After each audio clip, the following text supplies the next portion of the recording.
Okay, teachers, so this is the video number 4. For this video, I decided that I'm going to use the lesson plan number 18. The name of this class is Renewable Energy, that is part of the unit number 3, the lesson 1. The grade is 3rd baccalaureate, and the duration of the class is 45 minutes, and the proficiency level is a 2.2. The objectives for this class are the next ones. For the listening part, we have students will be able to recognize sustainability vocabulary. In this part, the teacher is going to talk about everything related with sustainability. He is going to create this background within students because he is always going to talk about and provide new vocabulary so they can recognize them first. In the speaking part, students will be able to organize their ideas using words related with the renewable energy. So, in this part, once they listen to the teacher, they can start creating their own ideas and also share content with the teacher and also with the partners. In the reading part, students will be able to identify new vocabulary in paragraphs. During the class, we are going to read from articles, from web pages, and also from the student book. There are tons of really interesting information that we can absorb, and also students can read from it. In the grading part, students will be able to apply that knowledge into practice. So once they listen to the teacher, they produce communication with the teacher and also with the partners. They can start writing about this. They can start using all the information they have been gathering during the scholar year, so they can apply all those things in the writing practices. In the methodology and strategies, I am going to still using the communicative language teaching and also the total physical response, because I like to explain my classes 100% in English. I really like to create this environment in where the target language is more present than the mother tongue. In this part, also, I like to give instructions in English all the time because I can really provide more space to practice. So this methodology for me it's really useful because it allows me to connect with the students. Of course, that I need to make fun or dynamic or projects activities so I can really catch the students' attention. In the strategies, I'm gonna still using the working in pairs. The teacher is going to share some videos. We are going to work from worksheets and also student book. And the reason that we are going to work in groups is because the teacher in the next classes are going to ask students to make a project. The vocabulary building, we are going to read it out loud because once they hear the teacher, they need to start to reading content about this sustainability, how we can impact more less into the ecosystems, how we can produce more recycle activities, how we can start doing this in our houses, at home, in the school, how we can teach the students in order to apply all these good habits into the daily basis.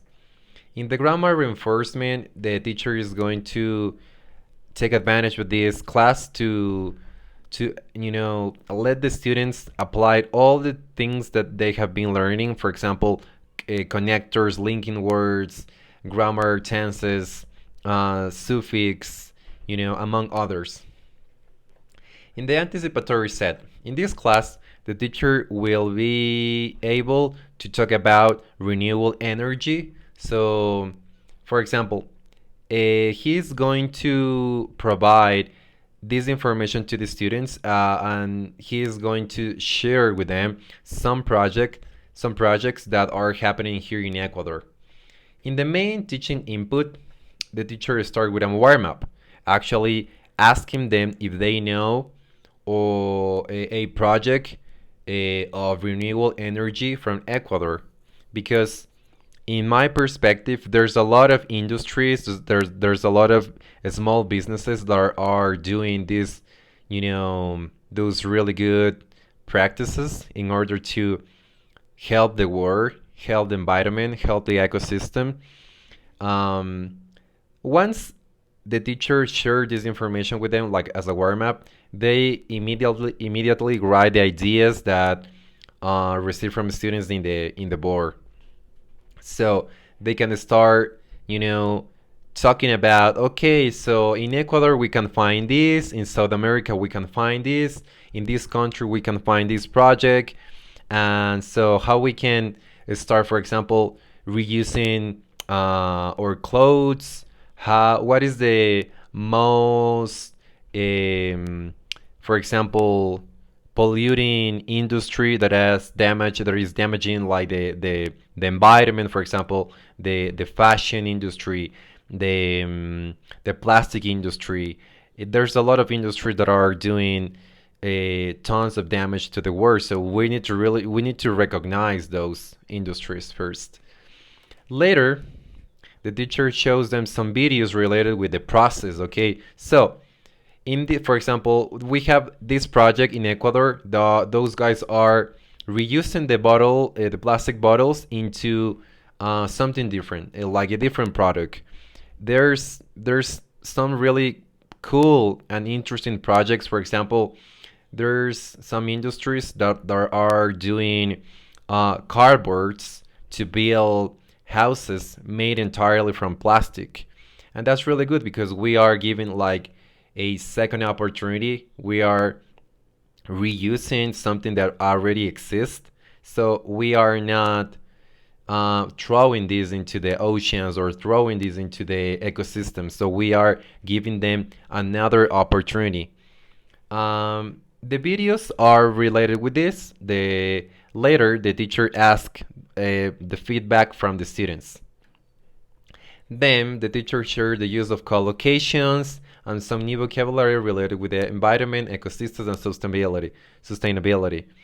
In this part, the teacher, after to read the articles, he asked them to make a review or to create a paragraph what they think about the videos. In the modeling part, students make the reading practice, then they start making a reflection about the videos they saw, and also we have the grammar part. They need to check suffix, collocations, and to practice grammar tenses. In the guided practice, the teacher will guide students in the reading part. He is going to say, okay, my friend, you need to read this part to this part. So if you don't understand this word, highlight it, and I can give you the answer.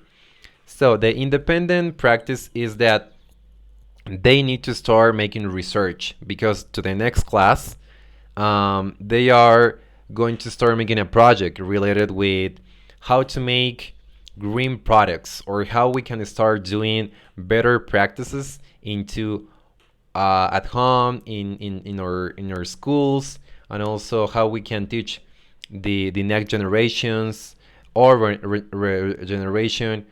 The assessment is the teachers send them to research about renewable energy as much as they can, because they need to know what are the other human beings doing in terms of sustainability, how they recycle, how they use them, for example, how they reuse materials. So in this part, the teacher asked them to research a lot about this topic, because like I say, the next class they are going to have a project. And the classroom review and follow-up. At the end of the class, the teacher makes a quick review about the class. He told them to not forget to make the homework for the next class. So this is everything about the video number 4. Thank you.